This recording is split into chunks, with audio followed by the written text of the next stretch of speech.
꽤 오래 전에 제가 그 성지 교회에서 사역을 할 때 광천동 유스케어 있잖아요. 그 앞 대로변을 지나가는 일이 있었습니다.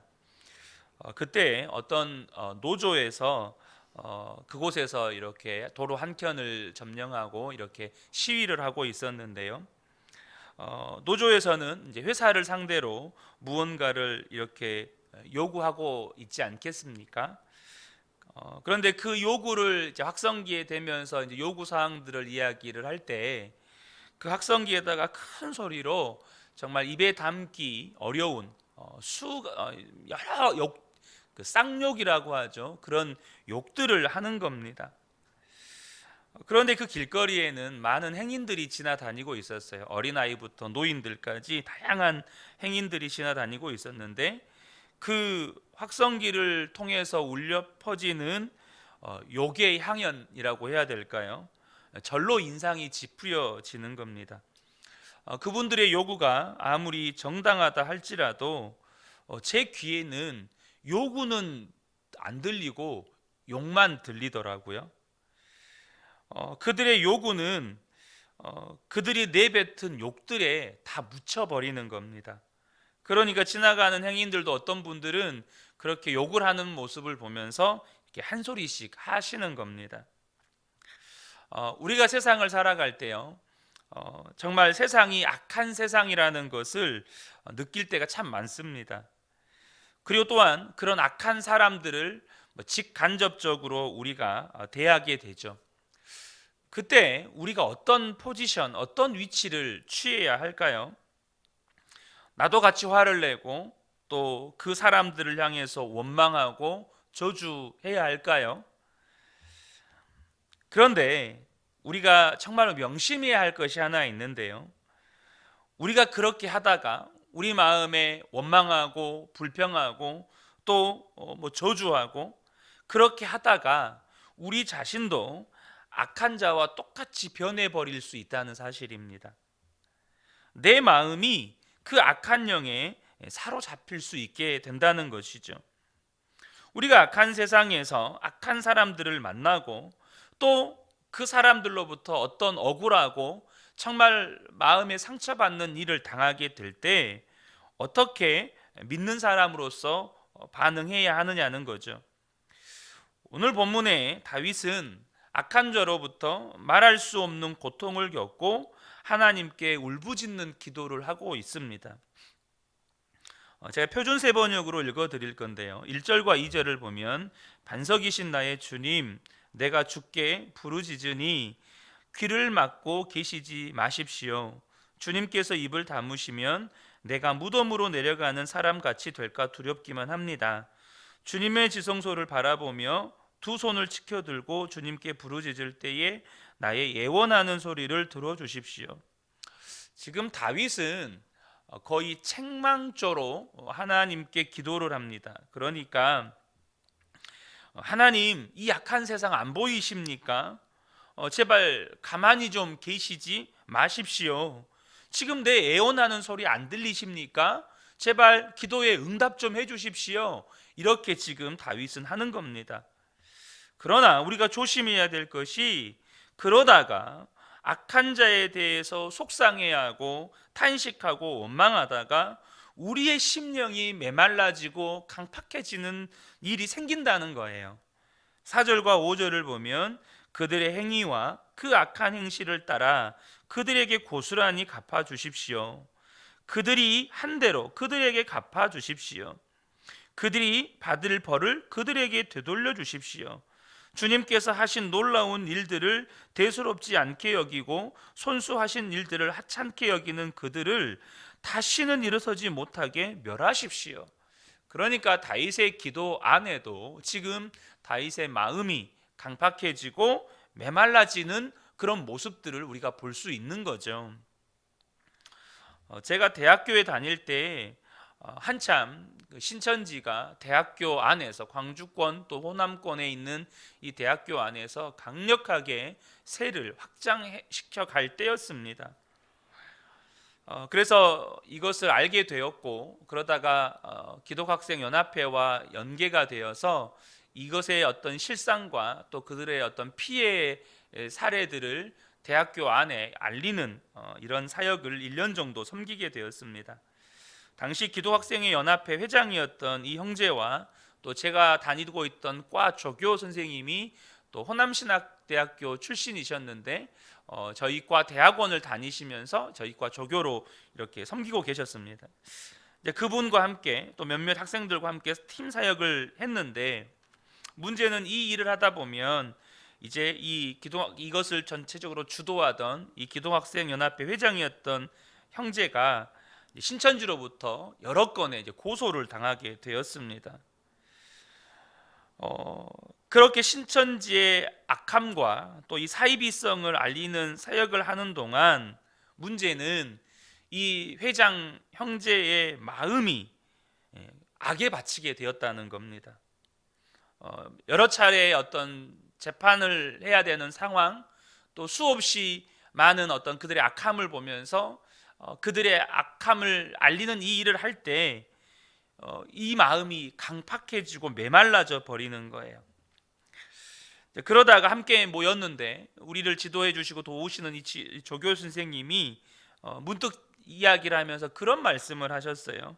우리도 신천지 애들처럼 지혜롭게 싸울 필요가 있다. 근데 이 말을 듣고 이 신천지에 대해서 이가 갈리는 지경에 처해 있는 이 형제가 신천지에 대해서 좋은 말을 했다고 이 조교 선생님과 싸우는 일이 생겼습니다. 어떻게 신천지를 그렇게 좋게 말할 수 있냐고. 이 조교 선생님은 하나님의 말씀을 비유해서 너희가 뱀처럼 지혜롭고 비둘기처럼 순결하라고 말씀하신 그 말씀에 빗대어서 신천지처럼 지혜롭게 우리가 싸울 필요가 있다, 이렇게 말씀하신 건데, 이것이 그 메말라버린 심령, 또 악에 받쳐있는 심령을 건드리는 말이 되어 싸움이 난 거예요. 우리가 이 일을 조심해야 한다는 겁니다. 지금 다윗의 악에 바치는, 혹은 그 마음에 강팍해지고 메말라져서 그 악인들에게 하나님 보복해 주십시오, 멸해 주십시오, 죽여 주십시오, 이렇게 마음이 강팍해져 있는 상황, 이것만 보시면 안 됩니다. 그런데 오늘 다윗의 기도를 보면 이제 놀라운 반전이 일어납니다. 6절과 7절인데요. 예언하는 나의 간구를 들어주셨으니 주님을 찬양하여라. 주님은 나의 힘, 나의 방패이시다. 내 마음이 주님을 굳게 의지하였기에 주님께서 나를 건져주셨다. 내 마음 다하여 주님을 기뻐하며 나의 노래로 주님께 감사한다. 이것이 오늘 우리에게 주시는 중요한 메시지입니다. 악한 세상에서 악한 사람들에게 시달린다고 모든 사람의 마음과 영혼이 황폐해지는 것은 아닙니다. 여러분, 우리의 마음을 지키는 것이 너무 중요합니다. 잠언 4장 23절에 모든 지킬 만한 것 중에 더욱 네 마음을 지키라. 생명의 근원이 이에서 남이니라. 그런데 우리가 악한 사람을 만나고 그 사람을 통해서 악한 일을 겪다 보면 내 마음에 원망과 저주가 품어집니다. 안 그럴 수가 없어요. 그런데 여러분, 독약을 먹으면 사람이 죽잖아요. 우리의 마음에 원망과 저주와 악한 것을 품으면 우리의 인생이 말라버린다는 거예요. 여러분 잘 아시는 것처럼 넬슨 만델라 대통령이 노예제 폐지를 외치다가 27년 동안 수감 생활을 하게 됩니다. 그 수감 생활 동안 이제 채석장에서 일을 하게 되는데요. 어쨌든 이가 27년 수감 생활을 끝내고 남아프리카 공화국 대통령이 됩니다. 그가 대통령 취임식에 놀라운 일을 하게 됩니다. 자기를 교도소에서 괴롭히던 이 간수들을 내빈으로 초청한 겁니다. 나중에 미국의 빌 클린턴 대통령이 넬슨 만델라를 만나서 그 이야기를 했습니다. 그 사람들이 밉지 않았습니까? 어떻게 그 사람들을 초청할 수 있었습니까? 그때 넬슨 만델라가 대답했습니다. 미웠지요. 정말 미웠지요. 그런데 어느 날 채석장에서 정말 힘들게 돌을 깎는 중에 간수들을 보았습니다. 저들은 내 모든 것을 빼앗아 갔습니다. 단 하나만 빼놓고, 그것은 내 마음이었습니다. 아, 내 마음까지 빼앗기면 안 되겠구나. 그때 간수들을 저주하고 미워하는 생각을 버렸다는 것입니다. 그 간수들을 저주하고 미워하면 자기 마음도 지옥이 되는 거니까. 빌 클린턴이 다시 물었습니다. 추록하면서 다시 그 간수들에 대한 증오심이 일어나지는 않았습니까? 그때 넬슨 만델라가 그랬다는 것입니다. 추록할 때 그 간수들에 대한 증오심이 다시 일어나더라는 것입니다. 그런데 생각했다는 것입니다.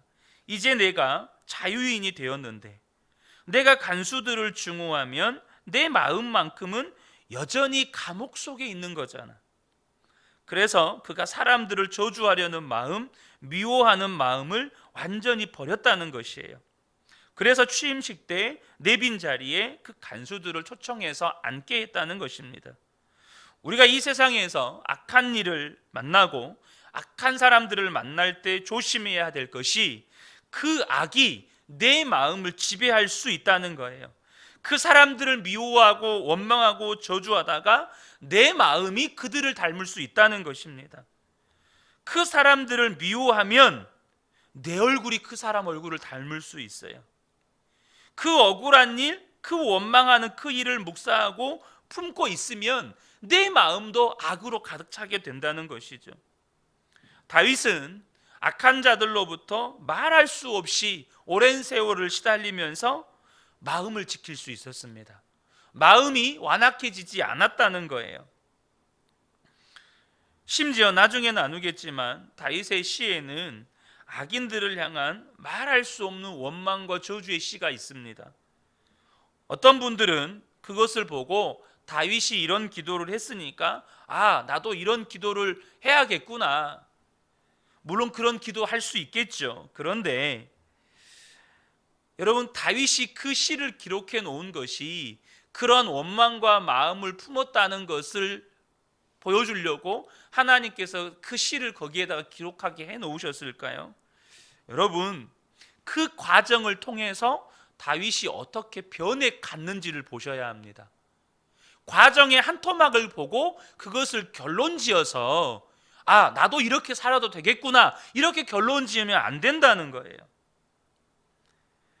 여러분, 다윗이 그렇게 원망과 저주를 품어내는 기도를 했지만 결론이 원망과 저주로 끝나지 않습니다. 저와 여러분이 마음의 원망과 저주를 품고 있으면 그것을 입술로 내뱉으면 마음의 응어리가 풀려집니까? 여러분, 그렇지 않습니다. 속은 시원할 수 있죠. 그 순간의 감정 때문에. 근데 응어리가 풀려지지는 않는다는 것입니다. 다윗이 원수를 향하여서 안갚음을 해달라고 기도한 적이 있지만 다윗의 마음이 묶여 있지는 않았습니다. 특별히 다윗의 원수는 누굽니까? 사울 왕이잖아요. 그 사울 왕에 대한 원망과 저주의 마음이 해결됩니다. 거기에 묶여 있지 않았어요. 여러분, 나발과 다윗 사이에 있었던 일을 아실 겁니다. 나발의 목동들이 다윗의 부하들을 통해서 보호를 받고 안전할 수 있었습니다. 근데 다윗이 함께하는 사람들이 배고픔에 처했을 때 나발에게 약간의 도움을 요청합니다. 그때 나발이 이루 말할 수 없는 모욕을 줍니다. 사무엘상 25장 10절과 11절에 나발이 다윗의 사환들에게 대답하여 이르되 다윗은 누구며 이새의 아들은 누구냐? 요즘에 각기 주인에게서 억지로 떠나는 종이 많도다. 이거 누구 이야기하는 겁니까? 지금 사울과 다윗의 관계를 빗대어서 지금 비아냥대는 겁니다. 내가 어찌 내 떡과 물과 내 양털 깎는 자를 위하여 잡은 고기를 가져다가 어디서 왔는지도 알지 못하는 자들에게 주겠느냐, 이렇게 모욕을 합니다. 다윗이 이에 분이 차서 부하들을 이끌고 나발을 죽이러 갑니다. 이 소식을 들은 나발의 아내 아비가일이 다윗을 막아서고 다윗의 마음을 돌이킵니다. 내용이 기니까 다 읽어드릴 수는 없고, 그때 다윗이 이렇게 이야기합니다. 사무엘상 25장 32절 33절입니다. 다윗이 아비가일에게 이르되 오늘 너를 보내어 나를 영접하게 하신 이스라엘의 하나님 여호와를 찬송할지로다. 다윗이 그 마음의 응어리, 그 마음의 분노, 그 마음의 악함을 해결합니다. 여러분, 다윗이 수없이 많은 악한 사람들을 만났고 너무나도 억울한 일을 겪었지만 자기의 영혼을 고결하게 지킬 수 있었습니다. 이것이 하나님이 오늘 본문을 통해서 우리에게 주시는 메시지예요. 여러분, 세상이 악해져 간다고 내 마음이 악해지면 안 돼요. 내가 악한 사람을 통해서 악한 일을 당했다 할지라도 내가 악인이 되면 안 돼요. 내 마음이 악으로 가득 차면 안 된다는 겁니다. 어떻게 그럴 수 있었습니까? 바로 악한 자를 묵상하지 않고 주님을 묵상했기 때문입니다. 다윗은 자기 마음에 무엇이 들어와야 하는지를 알고 있었습니다. 7절을 다시 한번 보겠습니다. 주님은 나의 힘, 나의 방패이시다. 내 마음이 주님을 의지하였기에 주님께서 나를 건져주셨다. 내 마음 다하여 주님을 기뻐하며 나의 노래로 주님께 감사하련다. 다윗이 마음이 얼마나 중요한지를 알았습니다. 그래서 그 마음으로 항상 주님을 바라보았다는 것이에요. 다윗의 마음의 주인은 항상 하나님이셨습니다. 이것이 다윗이 위대한 삶을 살았던 비밀이고 열쇠입니다. 여러분, 악한 자로 인해서 우리가 어려움을 당할 수 있죠. 이것은 우리 책임이 아닙니다. 그래서 하나님이 나중에 그 악인에 대해서 심판하실 겁니다. 그러나 그 악한 자에 대해서 악한 마음을 품고 사는 것은 내 책임입니다. 악한 자에 대한 미움이나 원망을 마음에 생각하고 품고 있는 것은 그 결과에 대해서 내가 책임져야 한다는 거예요. 하나님 앞에서 우리가 책망받고 우리가 심판받을 일이라는 겁니다.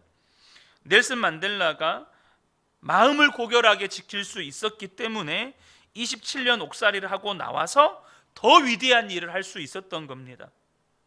그는 남아공의 대통령이 되었고 그렇게 꿈꾸었던 인종차별 정책이 사라지게 만듭니다.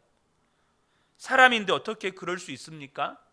그의 자서전에 이렇게 썼습니다. 길고도 긴 감옥 생활 중에 하나님께 늘 감사했다. 하늘을 보고 감사했고 땅을 보고 감사했고 물을 마시며 감사했고 음식을 먹을 때도 감사했고 강제 노역을 할 때도 감사했다. 여러분, 넬슨 만델라의 위대한 정신은 하나님을 늘 바라보았다는 것입니다. 사람을 위대하게 만드는 건 그 사람 안에 어떤 위대함이, 그 사람의 능력이 위대하거나 그 사람의 지식이 위대하거나 그 사람 안에 어떤 위대한 것이 있는 것이 아닙니다. 그냥 위대한 주님을 바라보는 겁니다. 그것이 사람을 위대하게 만드는 겁니다. 위대하신 주님이 내 마음의 주인 되시는 겁니다. 눈앞에 되어지는 일, 자기 옆에 있는 악한 사람들을 바라보면 자기 마음도 지옥으로 바뀌는 겁니다. 그런데 이 넬슨 만델라는 늘 하나님을 바라보았기 때문에 그런 형편에서도 늘 감사했고 늘 마음이 지켜졌고 그리고 그로 인해서 결국 위대한 일을 해낼 수 있었던 것이에요. 우리가 정말로 바라보고 또 바라보아야 할 것은 오직 우리 주님입니다. 그러면 어떤 형편에서도 감사가 나오고 찬양이 나오는 것입니다. 8절 9절을 읽겠습니다. 주님은 주님의 백성에게 힘이 되시며 기름 부어 세우신 왕에게 구원의 요새이십니다. 주님의 백성을 구원하여 주십시오. 주님의 소유인 이 백성에게 복을 내려 주십시오. 영원토록 그들의 목자가 되시어 그들을 보살펴 주십시오. 다윗이 생각할 때 도대체 하나님 말씀 좀 해보십시오. 듣기는 하십니까? 그런 솔직한 심정이 있었고 하나님이 안 계신 것 같은 생각이 들 때가 왜 없었겠습니까? 그러나 다윗의 마음 속에는 그래도 하나님은 살아계신다. 이 믿음을 붙잡았어요. 사랑하는 성도 여러분, 지금 여러분의 처지가 말할 수 없이 또 기가 막히게 어렵다 할지라도 오늘 본문 8절과 9절의 말씀을 기도의 제목으로 삼으시기를 축복합니다. 그때 우리 마음이 지켜지는 겁니다. 우리 근혜교회 모든 성도님들, 여러분 악한 세상 속에 살아갑니다. 악한 사람들을 만나고 그들을 통해서 악한 일을 겪게 됩니다. 얼마나 마음에 아픔이 되고 상처가 됩니까? 그러나 다윗과 같이 마음을 고결하게 지키시는 분들 되시기를 축복합니다. 그 유일한 방법은 주님 바라보는 겁니다. 그러면 마음이 지켜지는 거예요. 감사할 수 없는 상황에서 감사가 나오고, 찬양할 수 없는 상황에서 찬양이 나오고, 위대하신 주님이 내 마음의 주인 되시면 그 주님이 나를 통해서 위대한 일을 행하십니다. 오늘 이 새벽에도 함께 예배한 우리 모든 성도님들의 마음의 주인이 오늘도 주님 되셔서 여러분의 마음과 생각을 지키시기를 주님의 이름으로 축복합니다. 아멘.